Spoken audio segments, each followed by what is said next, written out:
This is the Content Marketing Podcast, episode number 237, New Rules of Engagement, How Interactive Content is Changing the Game.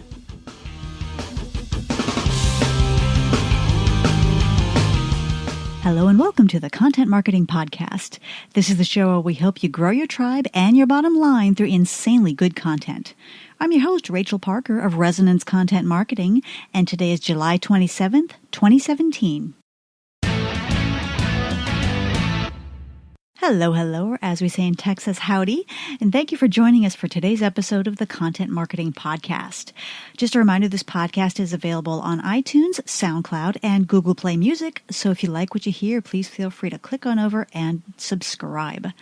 I also invite you to download our complimentary audio and ebook, B2B Content Marketing, From the Blog to the Bottom Line.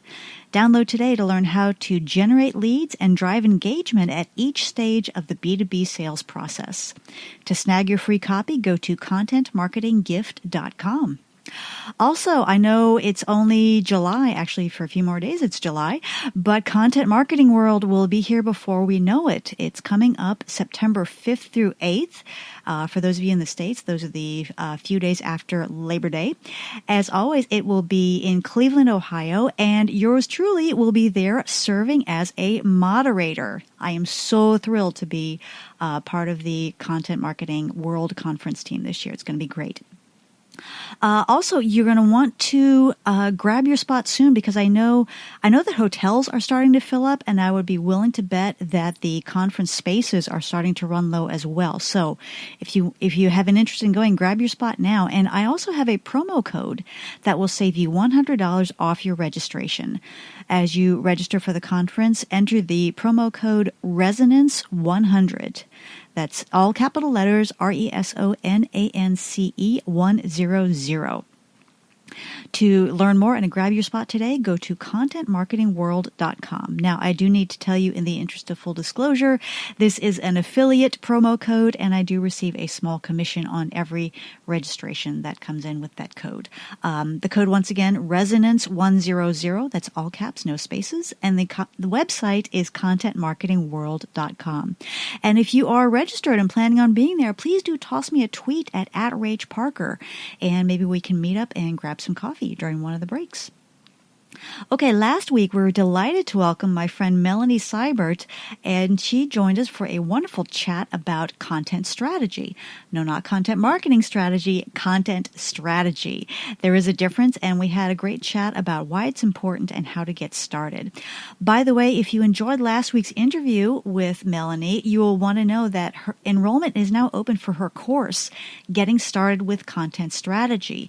Now, we shared the URL for her for her free little mini 5-day course, but this is the big course that we talked about. That is now open for enrollment. So to learn more and to preview some sample sessions, visit gettingstartedwithcontentstrategy.com. Now, if you're driving or at the gym or otherwise occupied, fear not. I will include the link in the blog post for this episode at resonancecontent.com/podcast. Anyway, if you haven't missed that episode with Melanie, feel free to check it out on iTunes or via the RSS feed. Today we are looking at the latest research on interactive content and how it's changing the game of content marketing. But first, it's time to check in with our news feed for this week's rundown of news you can use. It's been another quiet week on the content marketing scene. I think the late summer slump has settled in before things start gearing up for the fall. But one big announcement out of Facebook. Back in April, we shared that Facebook was testing video cover images with some select accounts. Well, now they've started slowly rolling out that feature to all pages. And it's available to more and more users. So to see if you have access to this video cover image feature, go to your page, and in the top left corner of your cover image, you will see a Change Cover button. And if you click on it, if you have access to that video option, you'll see the options Choose from Video and Upload Photo/Video. So you will see those video options in the drop-down menu. Now, here are a couple of things you need to know. Number one, Facebook recommends uploading video with a resolution of at least 820 by 312 pixels. but 820 by 456 pixels is ideal. Videos can range in length from 20 to 90 seconds, and you have the option of making them loop. When people visit your page, the cover video will start playing automatically with the sound muted, and there is a mute-unmute option in the lower right corner of the video. There's a link people can click. So for more information, there is a very helpful post by Andrew McCarthy on social media today, and I will provide the link in the blog post for this episode at resonancecontent.com/podcast. And he includes the dimension information, the length, and all sorts of other technical doodads. And I think he even shows you there might be a little video tutorial in there as well. So good stuff from Andrew, and I will of course share the link to his post. Okay, our content hit of the week is a post. Oh, this is a good one. 8 free content marketing tools you should be using. This is an article by John Hall on the Inc. website, INC. And yes, this post contains 2 of my favorite words, tools and free. So yeah, there are a lot of lists of free tools out there. But what I like about John's list is that it covers a variety of different subcategories. So they're all content marketing tools, but he's got one recommendation for generating ideas, another one for writing headlines, another one for social media management, another one for collaboration. So it really hits on all the cylinders of a well-oiled content marketing machine. It is an excellent collection of free tools, and I will, of course, share the link in the blog post for this episode at resonancecontent.com/podcast. That is it for this week's news feed. If you stumble across something you think might be of interest to your fellow content marketers, please tweet it to me at @RachParker so that we can share. Now it's time for this week's Spotlight segment, New Rules of Engagement, How Interactive Content is Changing the Game. As the content marketing universe becomes more and more competitive, we content marketers are constantly looking for innovative ways to get people's attention and to drive that all-important engagement. And as we do that, interactive content is becoming more and more prominent, as has been shown in some new research that was co-sponsored by the Content Marketing Institute and Ion Interactive. The report is titled The Symphony of Connected Interactive Content Marketing. It contains the results of a survey on how marketers use interactive content in context with their broader content marketing efforts. This is also the second year that the survey has taken place, and there are some interesting year-over-year comparisons. So before I get started, I want to let you know you can download a complimentary copy of this report, and I will, of course, share the link in the blog post for this episode at resonancecontent.com/podcast. But today I will be sharing some key takeaways. So as a graduate of Sister Mary Margaret's 8th grade composition class, I was trained to always define our terms before we get deep into a topic. So what do we mean when we talk about interactive content? Well, the report defines it as this, quote, content that engages participants in a two-way dialogue or exchange, often providing utility and usefulness, for example, interactive infographics, self-assessments or report cards, quizzes, calculators, interactive ebooks, configurators or solution builders, and interactive lookbooks. So that's the official definition that they used in the context of this survey. To me, interactive content is content that only provides value when the user has some kind of input. So a quiz, if you just go to a page with a quiz on it, it's not going to tell you anything until you interact with it. That's how I see it. And we see the same thing with like interactive infographics, interactive ebooks, et cetera, et cetera. So that's what we're talking about when we talk about interactive content. So how pervasive is this? How many marketers are using interactive content? Well, the report reveals that 46% of the respondents indicated that they use some kind of interactive content. Now, as you might expect, the usage skews towards larger organizations with 1,000 or more employees, and it's less frequently used among medium-sized and smaller firms. But the authors of the report note, there was a noticeable jump in the number of small businesses reporting the use of interactive content this year. This year it was 30% versus 23% last year. And I think there are two reasons for that. Number one, I think content marketing teams at these smaller companies are becoming more sophisticated. And number two, there are many more cheaper and more accessible tools for these smaller companies to access. For example, a couple of weeks ago, we talked to Josh Hainem of Interact, which is a quiz app. And their pricing is very reasonable and it's very easy to use. So it's no longer the case that you need a dedicated coder on your staff to be able to create these tools from the ground up. There are some off-the-shelf tools that are easy for the average marketer to use and also reasonably priced. So I'm happy to see that progress being made among smaller businesses using more interactive content. So what are the reasons for using interactive content?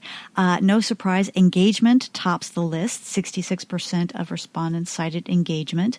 The other top four, which represent the responses above the 50% mark, were educating the audience. So the marketers agree that interactive elements can be more educational rather than static content, creating brand awareness, and also lead generation. That top of the funnel content, these interactive elements have been very key in helping those marketers to feed the top of that funnel. So yeah, again, we're talking about, engagement, education. These are all top of the funnel things. And we're going to talk more about the funnel here in a little bit, about where interactive content fits best in the buyer's journey. So next I'm going to talk about the benefits of using interactive content. So in the previous question, we talked about the reasons why companies got involved in interactive content. And now I'm going to look at the top 3 benefits that they reported seeing from using these interactive elements. Number 1, and I'm quoting these straight from the report here, interactive content grabs the attention of the reader more effectively than static content. And that, again, takes me back to my interview with Josh a few weeks ago, where he said, it's the simplest concept of all. People love to talk about themselves, and interactive content like quizzes and surveys definitely give them that opportunity. So interactive content, it's fairly unique. Not everybody's doing it, as opposed to static content, and it is grabbing people's attention. The second top response was non-gated interactive content can provide a sample of the brand, resulting in a higher degree of lead nurturing. So that interactive content, as opposed to static content, it gives people a more what am I trying to say here? It's a more personal connection, versus just reading a blog post or watching a video. But it's allowing people an opportunity to engage directly with the brand, and I think that's what they're talking about when they talk about it. Provides a sample of the brand that results in a higher degree of lead nurturing. And the third benefit that people cited, the most popular, was combining traditional content marketing tactics with interactive content enhances retention of my organization's message. And this harkens back to another previous episode where we talked about content that keeps people coming back. It's sticky. It keeps people coming back, and it helps people retain your organization's message. It helps them retain why you are important and why they keep coming back to you. So those are the top 3 benefits that brands report in terms of what they're seeing when they use interactive content. Next question, which types of interactive content are the most popular? Respondents use on average 4 different types of interactive content. I thought that was an interesting fact, because they're using multiple different options. It's not just the interactive infographic. It's not just the quizzes. It's not just the games or the configurators. People are using more than one option. Up to 4 is the average. Now, which ones are most popular? This year, we saw a change. Remember, this is an annual survey that also took place last year. Interactive infographics surpassed calculators as the most popular type of interactive content used. 52% of the respondents that use interactive elements said they use interactive infographics.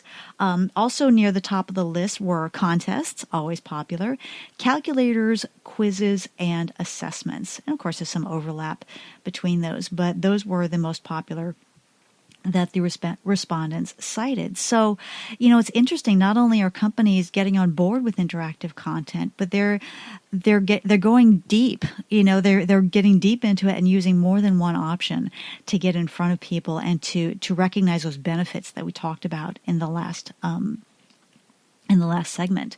The next thing the survey looked at is at which stages of the buyer's journey are different types of interactive content most effective. So familiar with the buyer's journey, there are different descriptions of it. If you follow HubSpot, they're very big on the whole buyer's journey thing. So you've got the early stages, which is the awareness/discovery phase. Then there's the consideration phase, and then there's the decision phase. And if you want to know more about it, you might want to go to the HubSpot website, just type in buyer's journey, and you can learn much more about it. But the survey looked at which stages of the buyer's journey are different types of that interactive content. Where do they achieve the best results? In the early stages of the buyer's journey, the awareness discovery phase, marketers rated games, contests, quizzes, interactive infographics, assessments, and calculators to be the most effective. In the middle stages, in the consideration stage, they cited interactive ebooks, interactive lookbooks, and interactive white papers as the most effective tactics. So, it makes more sense in the early stages. We're seeing more of those high level, not very deep, kind of surface, on the surface things like the games, the quizzes. They don't go very deep. There's not a lot of time involved. There's not a lot of attention involved. Whereas in the middle stages, things like interactive ebooks, interactive white papers, they're a little bit more in depth, which aligns perfectly with what customers need at that stage. Now, very few respondents found any interactive content elements to be effective in the last stage of the buyer's journey, the decision stage. And of course, that makes sense because by the time the buyer gets to the decision stage, you're trying to direct them towards either a one-on-one consultation or a live demo, a much more personal one-to-one interaction rather than feeding them more content. So that's how the different types of interactive content shook out in terms of stages of the buyer's journey. Okay, next question was, how effective is interactive content, now this is interactive content as a whole, in terms of helping the organization achieve its marketing goals? So this is looking at interactive content in general and how effective companies think it is. Now, in this question, the respondents were asked to rate the effectiveness of their interactive content from 1 to 5, 1 being not at all effective and 5 being extremely effective. 44% said their interactive content is extremely or very effective at helping their organizations achieve their marketing goals, whereas only 1% said it is not at all effective. And then another 43% were right there in the middle. So on the whole, marketers are seeing good results. Now, as is often the case in these surveys, I wonder how well informed those responses were. And what I mean by that is how many of these marketers are measuring their results so well and so accurately that they can respond to this question with complete confidence, or was it more of a guess thing? I just wonder about that. Speaking of which, the next question has to do with how you measure the effectiveness of your interactive content. The top 3 responses were website traffic, social media sharing, and data capture. And as the authors of the report state, quote, not surprisingly, because of the high concentration of most programs at the top of the funnel, most of the metrics were focused on the early stages of the buyer's journey, unquote. So again, website traffic, social media sharing, data capture, those are all top of the funnel things. So those are a few of the key takeaways that I came across. And finally, let me share some of the recommendations that the report authors offer from their analysis of the results. Number one, interactive content is not just for the big dogs anymore. As I mentioned, the tools are cheaper. They're more accessible. If you want to learn more, I suggested that you check out our interview with Josh Hanem of Interact.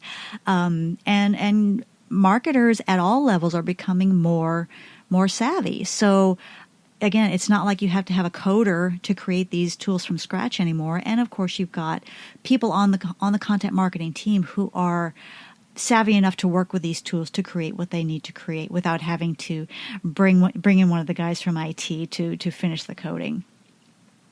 The second recommendation is that the breadth, BREADDTH, of interactive experiences continues to grow.